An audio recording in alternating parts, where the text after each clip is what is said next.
Chers apprenants, sur notre 17e vidéo, on va continuer le travail sur les réactions immunitaires. Avant de passer aux exercices d'application comme promis, on va répondre à la demande de Oli Diop, qui est un apprenant du Sénégal. Il nous demande d'expliquer le soi et le non-soi. Pour définir, on peut dire que le soi est l'ensemble de tous les déterminants antigéniques, après le groupe sanguin ABO, les facteurs rhésus ou bien les CMA, que possède un individu et en principe contre lesquels le système immunitaire ne réagit pas, sauf dans le cas des maladies auto-immunes. L'ensemble des molécules propres à cet individu est résultant de l'expression de son programme génétique. Ce qu'il faut savoir pour les marqueurs du soi, on a deux types. Les marqueurs du soi majeurs, dont deux classes. Les marqueurs du soi de classe 1 sur la membrane de toutes les cellules nucléées et ceux de classe 2 sur la membrane de certaines cellules impliquées dans les réactions immunitaires, comme les macrophages et les lymphocytes. Ces marqueurs de classe 1 ou de classe 2 sont considérés comme des marqueurs majeurs du soi, car le sexe est lié au programme génétique de l'individu. En plus de ces marqueurs du soi majeurs, on a les marqueurs du soi mineurs. Ce sont des glucoprotéines fixées sur les hématies qui déterminent le groupe sanguin. Ces marqueurs sont qualifiés de marqueurs mineurs pour la simple raison que plusieurs individus peuvent avoir les mêmes marqueurs, même s'ils ne sont pas de même programme génétique. On peut avoir des personnes qui ne sont ni de même père ni de même mère, mais ils sont tous de groupe A. Ceux qui sont de groupe A possèdent antigène anti-A sur la membrane de leurs hématies. Ceux qui sont de groupe B possèdent des marqueurs B. Ceux qui sont de groupe AB possèdent à la fois des marqueurs A et B. Et ceux qui sont de groupe O n'ont pas de marqueurs sur leur membrane. Par contre, le non-soi correspond à toutes les molécules différentes du soi, ne résultant pas de l'expression du génome de l'individu, ou l'ensemble des molécules qui ne se définissent qu'en rapport avec le soi auquel ils sont associés. Le système immunitaire développe contre le non-soi des réactions ayant pour objectif son élimination.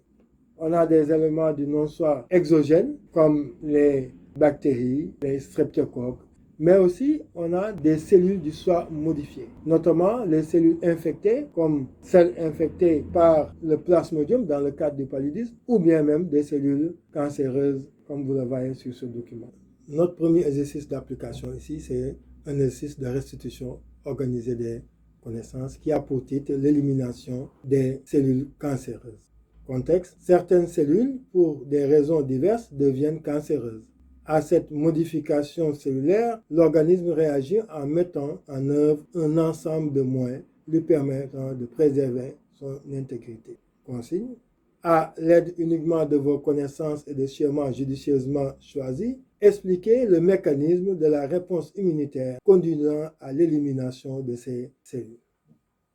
Comme vous le voyez ici, c'est un exercice de restitution organisée des connaissances classiques. Donc, pour rappel toujours, il nous faut une introduction constituée de 3 parties, un développement et une conclusion. Dans l'introduction, je vous rappelle qu'il faut faire un contexte avant de poser le problème suivi du plan. Comme introduction, je vous propose le contexte. Les cellules cancéreuses sont celles qui s'insinuent dans les tissus sains voisins pour y développer des tumeurs. L'élimination de ces cellules du soi modifié se fait par les lymphocytes T cytotoxiques lors de la réponse immunitaire à médiation cellulaire. Donc, comme vous le voyez, on a éclairci ce qu'on appelle cellules cancéreuses et on est revenu dans notre sujet pour donner le mécanisme responsable de l'élimination de ces cellules. Comment cette réponse immunitaire conduit à l'élimination de ces cellules cancéreuses?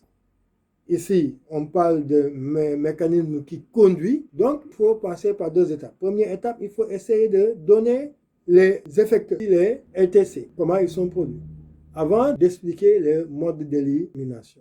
Dans certains sujets, on peut tout de suite demander, expliquer le mécanisme d'élimination. En ce moment, vous vous limitez à la effectrice. On a demandé d'expliquer les mécanismes qui conduisent. Donc, c'est depuis le départ jusqu'à l'élimination de ces cellules cancéreuses.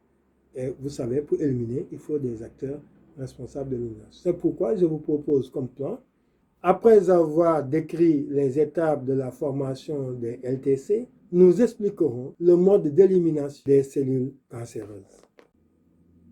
Dans le développement, il faut respecter le plan annoncé. Ici, on va d'abord expliquer les mécanismes de production des LTC avant d'expliquer comment se fait l'élimination. Alors, comme développement, je vous propose pour la première étape, production des LTC. Le titre n'est pas obligatoire, mais pour plus de clarification, mieux vaut mettre un titre. Après la phagocytose, le phagocyte se transforme en cellule présentatrice d'antigènes, CPA. Cette dernière permet l'activation des LT suite à une double reconnaissance durant la phase d'induction. Durant la phase d'amplification, les LTH issus de la différenciation des LT4 produisent des interleukines qui entraînent la multiplication des LT8 activés. Certaines de ces LT8 se différencient en LT cytotoxiques, LTC, acteurs de la phase effectrice. Pour l'élimination, maintenant, la phase effectrice de la réponse immunitaire cellulaire. Les LTC détruisent les cellules du soi modifiées selon deux mécanismes. Ils peuvent se fixer à la surface de la cellule infectée et libérer par exocytose une protéine appelée perforine. Cette dernière perce la cellule infectée et finit par s'éclater suite à l'afflux massif d'eau. Les LTC peuvent aussi sécréter des molécules signal qui se fixent sur les cellules infectées entraînant la mort par apoptose. Dans les deux cas, les débris sont phagocytés en même temps que les antigènes ainsi libérés. Il faut un schéma maintenant pour bien compléter votre explication. Ce schéma, même si ce n'est pas demandé, vous deviez le faire. À force raison, ici, le schéma est demandé, ça veut dire que le schéma sera forcément noté. Alors, ce schéma résume tout ce qu'on vient de dire. On voit ici, durant la phase d'induction, notre phagocyte qui se transforme en CPA, qui facilite la double reconnaissance des LT4 et des LT8. Les LT8 activés vont ouvrir le récepteur interleukine et les interleukines produits par les LTH vont entraîner leur multiplication par mitose, suivie de leur différenciation durant la phase d'amplification. Les LTC ainsi produites vont venir se fixer sur les cellules infectées qu'ils reconnaissent par contact direct, on parle de baiser de la mort, soit envoyer la perforine qui entraîne l'éclatement comme on a dit dans le développement, ou bien des molécules signal qui se fixent sur la membrane de la cellule infectée, entraînant sa mort par apoptose. Et on voit ici que la phagocytose vient finir le travail. En conclusion, il faut répondre à la question, donc je vous propose ceci. L'élimination d'une cellule cancéreuse se fait grâce à la réponse immunitaire à médiation cellulaire, dont les acteurs sont les LTC issus de la différenciation des LT8. Ces LTC peuvent provoquer la mort de la cellule cancéreuse par apoptose ou bien par éclatement. On peut s'arrêter là et vous avez atteint votre objectif. L'exercice d'application numéro 2 est un exercice d'exploitation de documents qui a pour titre rôle des LT4 dans la réponse immunitaire. L'ensemble des étapes de la réponse immunitaire spécifique ne peut se produire qu'en présence d'une catégorie de lymphocytes, les lymphocytes T4 qualifiés de pivot de l'immunité acquise. Pour comprendre l'importance des LT4, on réalise des expériences avec différentes populations cellulaires, et notamment des LB, LT4, LT8, prélevés C1 singe. Consigne: à partir des informations saisies des documents et de vos connaissances, expliquez l'importance des LT4 dans la réponse immunitaire. Notre premier document a pour titre « Protocole et résultats d'une expérience concernant la production des anticorps ». Comme contexte, place les LB dans des chambres de culture au fond desquelles se trouvent des molécules d'antigène X. Seuls 0,01% de ces LB restent fixés au fond de la chambre et sont pas éliminés par rinçage. Chambre 1A. Puis, on ajoute différents types cellulaires, 1B et 1C. Les résultats sont consignés dans le tableau et comme vous le voyez ici, c'est au niveau de la chambre B qu'on a la présence d'anticorps. Notre deuxième document, pour titre, protocole et résultats d'une expérience concernant la production de lymphocytes cytotoxiques. Comme texte, on place les LT8 dans des chambres de culture au fond desquelles se trouvent des fibroblastes cancéreux de singes. Seulement 0,1% de ces fibroblastes restent fixés au fond de la chambre et sont pas éliminés par deux. Puis, on ajoute des LT4 activés, chambre 2B.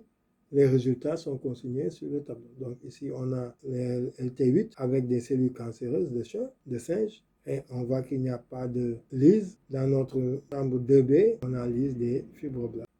Comme correction de cet exercice d'exploitation de documents, en rappel, vous savez que pour chaque document, vous devez faire une analyse, une saisie d'informations et une mise en relation. Et que dans l'analyse, vous devez présenter le document avant de passer à l'analyse proprement dite.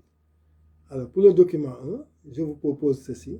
Analyse. Ce document est un tableau consignant le protocole et les résultats d'une expérience mettant en évidence l'importance des LT4 dans la production des anticorps circulants. En présence de LB retenus seuls ou associés à des LT8 ayant été en contact avec les antigènes X, il n'y a pas de production d'anticorps.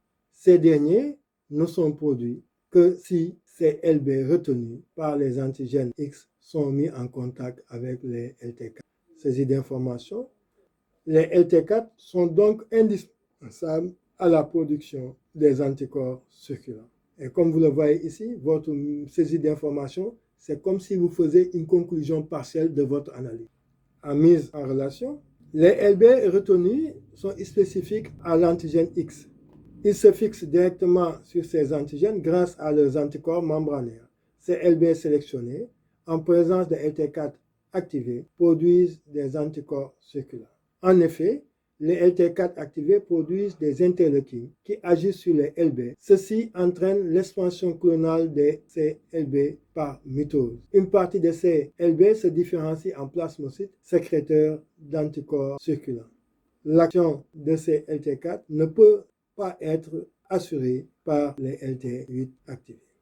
Alors, pour le document 2, en analyse, ce document est un tableau consignant le protocole et les résultats d'une expérience permettant la mise en évidence de l'importance des LT4 dans la production des lymphocytes cytotoxiques. Les LT8 retenus par les fibroblastes cancéreuses de singes n'ont aucun effet sur les cellules cancéreuses. La lyse de ces cellules cancéreuses se fait en présence des LT8 retenus et des LT4 activés. Saisie d'informations. Les LT4 sont indispensables à la destruction des cellules cancéreuses. Et comme mise en relation, on va expliquer comment intervient ces LT4. Les LT8 retenus sont spécifiques aux fibroblastes de singes cancéreux. Ils se fixent sur ces cellules cancéreuses grâce à leur récepteur T, qui assure une double reconnaissance, CMH et épitope. Ces LT8 sélectionnés en présence de LT4 activés détruisent les fibroblastes cancéreux. En effet, les LT4 activés produisent des interleukines qui agissent sur les LT8 sélectionnés. Ceci entraîne l'expansion clonale de ces LT8 par mitose. Une partie de ces LT8 se différencie en LT cytotoxiques. Ces LTC peuvent libérer une protéine appelée perfoïne qui perce la cellule cancéreuse, entraînant sa lyse par éclatement, suite à l'entrée excessive du liquide extracellulaire. Ils peuvent aussi libérer des peptides signal qui entraînent la mort de ces cellules cancéreuses par apoptose. Alors, en conclusion, on va tout simplement répondre à la question. Donc, je vous propose ceci. Les LT4 activés par reconnaissance indirecte de l'antigène sont indispensables à la formation des effecteurs anticorps circulants et LTC de la réponse immunitaire spécifique. Sans eux, les lymphocytes sélectionnés ne peuvent pas subir l'expansion clonale ni de différenciation. Les LT4 sont donc les chefs d'orchestre de la réponse immunitaire acquise, c'est-à-dire la réponse immunitaire spécifique, si vous voulez, adaptative. Ainsi, on arrive à la fin de cette 17e vidéo sur la deuxième partie de la réponse immunitaire. Ce que je vous demande, c'est de faire comme Oldie Diop, qui n'hésite pas à poser des questions et à demander de petites vidéos pour mieux comprendre. Alors, n'oubliez pas de liker et d'activer la cloche de notification et de vous abonner. À la prochaine.